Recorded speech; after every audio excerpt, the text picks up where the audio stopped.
What killed Cadillac? It's simple.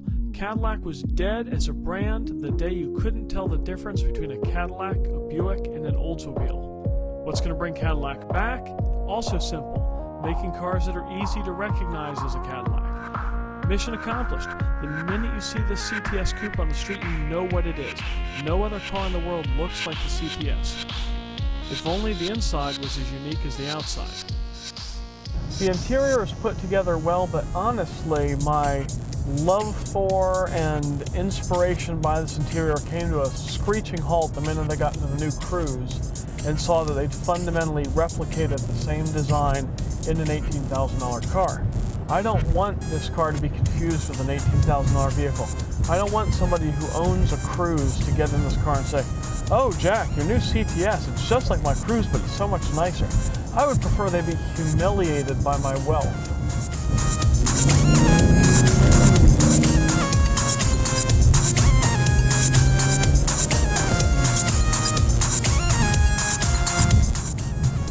Given this is not the V, I'm surprised at how rough the ride is. I mean, they really have dialed up the firmness on the suspension. The rebound damping in particular feels like we're just being jerked back and forth, which on a track I'd love to have it. Out here we're just kind of bouncing around in a permanent wave on this pavement.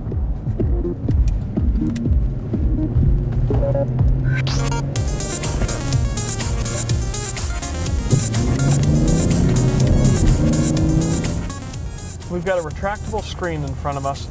It pops up and down. It's designed so that if the screen is down, there's still a rudimentary or minuscule version of the display. That kind of bothers me. It's kind of like the manual levers on the doors. It's kind of a way of saying, well, just in case this thing stops coming up 4 years from now, we're still going to show you what radio station you're on. The brakes on this car are really nice. I'd rather have the big Brembos that are fitted to the CTS V, but I don't think too many people are going to track the 6-cylinder version of this car.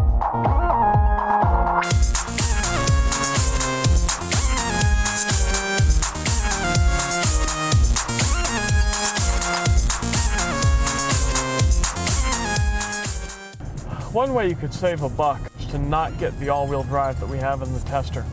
Unless you are in an area where it snows constantly, just get snow tires and enjoy the chassis dynamics of the rear-wheel drive variant the rest of the year. One nice thing about this car is you really do get a top-notch sound system. I mean, you're not going to fire this thing up.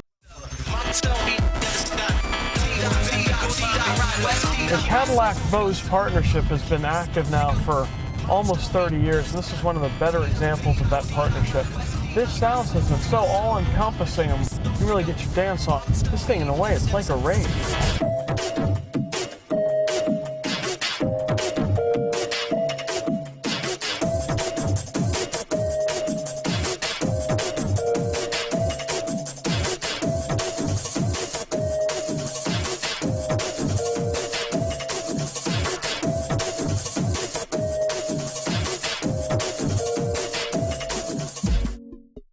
Well, maybe it's not exactly like being at a rave, but you get the idea. This is a completely different kind of car, and it goes back to those days when Cadillacs were among the best designed and best built cars money could buy at any price. This car does not feel built down to a particular cost level.